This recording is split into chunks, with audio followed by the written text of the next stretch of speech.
Yung tipong kahit saan siya magpunta, bit-bit niya ang telepono niya. Of course, kapag nag-cheat ang babae or isang lalaki, nag-uumpisa lahat yan sa telepono. Then, very, very hesitant siya na makita mo ang kanyang telepono. Maitim ba skin? Underarm at singit mo? K-Skin ang bahala sa'yo. Premium ang ingredients, paraben-free and sulfate-free, and FDA-approved, kaya safe for everyone. With K-Skin, ibalik ang alindog mo. Huwag nang magpahuli. Hi guys! Welcome back to our channel. Kumusta po kayong lahat? Sana ay nasa mabuti po kayo. At sa mga hindi pa po nakakakilala sa akin, my name is Geraldine. At kung bago lang po kayo sa channel na to, pwede po pong makahingi ng isang favor to please consider to subscribe dito po sa ating channel. And also, huwag nyo na rin po sanang kalimutan i-like and i-follow ang ating Facebook page official and also ang ating TikTok account, Geraldine. Maraming salamat po. And for today's video is another concerned video po. Ang sabi niya is, Misting, how to know po kung nag-cheat or nagpagalaw na sa iba ang babae.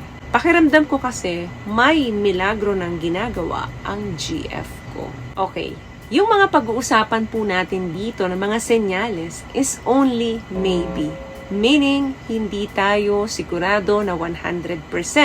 Hanggat hindi natin nakikita ang dalawang mata natin, hindi natin pwedeng sabihin na siguradong sigurado tayo. Number 1, of course, nakikita mo talaga yung pagbabago ng isang babae. Hindi tayo 100% sigurado dito. Pero kung napapansin mong nagiging moody, nagiging magagalitin yung partner mo na noon hindi naman ganito, wala ka namang nagawang pagkakamali.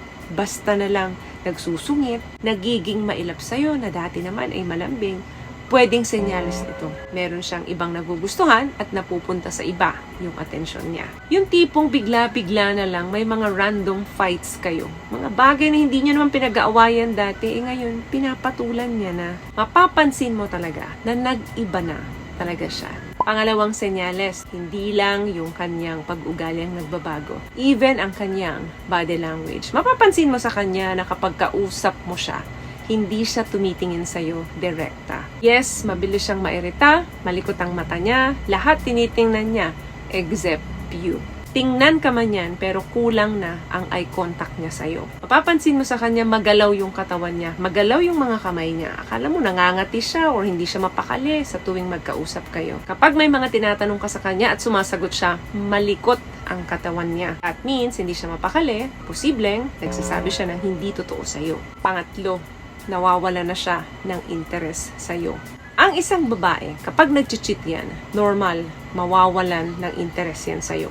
Hindi na yan attentive tulad ng noon sa'yo. Kung dati napapansin mo, masayahin siya pag magkasama kayo, ngayon, tahimik na lang siya sa isang tabi. At hindi na rin siya nagiging matanong sa pang-araw-araw mo kung kumusta ka, parang wala na siyang pakialam sa'yo.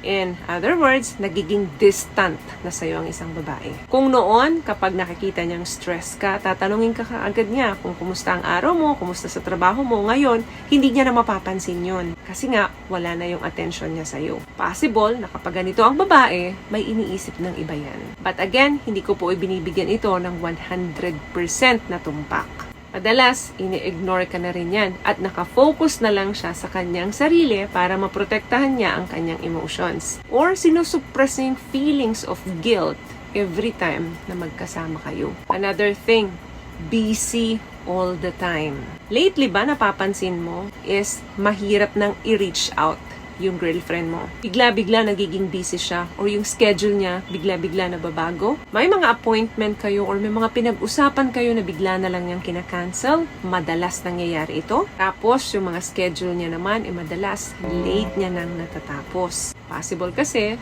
na lumalabas siya with someone. Again, kung palaging ganito ang nangyayari, hindi naman pwedeng sabihin natin kung minsan nangyayari ito, okay lang yon. Pero kung madalas na ito nangyayari sa inyo, posibleng may pinagkakainteresan ng iba yan. Kaya dapat kausapin mo na siya habang maaga pa. What I love about this product, itong No More Dark Secret ng K-Skin, bukod sa may advanced whitening na siya na kung saan pwede niyang matulungan na pumuti yung mga singit-singit mo, moisturizing, Meron siyang anti-irritation, antibacterial, maintain healthy pH level. Hindi lang pambabae, meron din po tayong pang-lalaki. Another thing, masyado na siyang protective sa kanyang telepono. Yung tipong hindi niya maiwan ang telepono niya kasi nandyan ka. Yung tipong kahit saan siya magpunta, bit-bit niya ang telepono niya. Of course, kapag nag-cheat ang babae or isang lalaki, nag-uumpisa lahat yan sa telepono. Then, very, very hesitant siya na makita mo ang kanyang telepono. Importante po ang privacy sa atin, yung mga password, importante na sa inyo lang yan.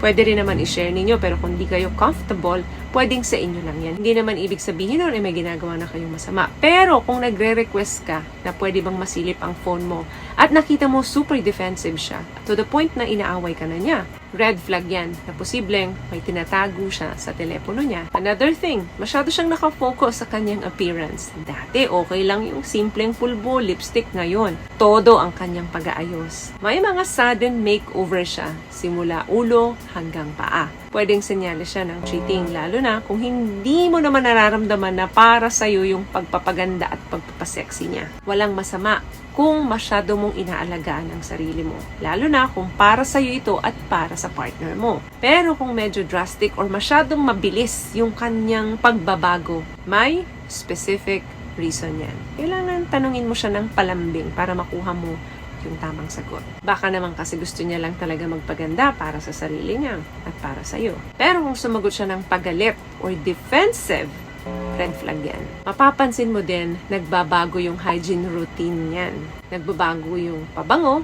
Kung dati, isang beses lang naliligo isang araw, ngayon nagiging 2 beses na.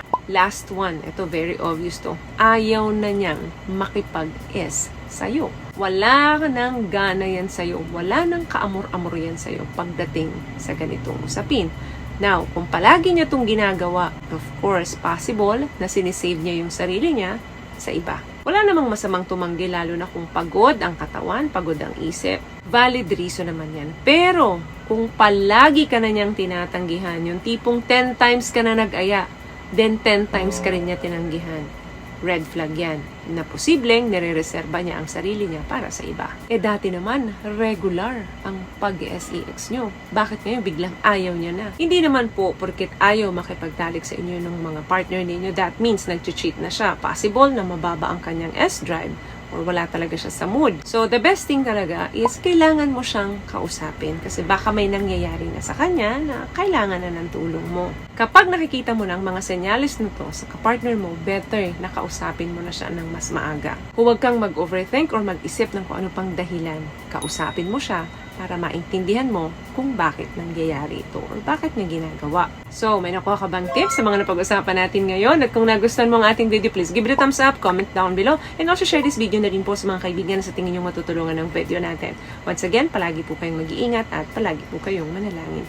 Thank you guys for watching and see you in our next one. Always love yourself and be blessed. Bye!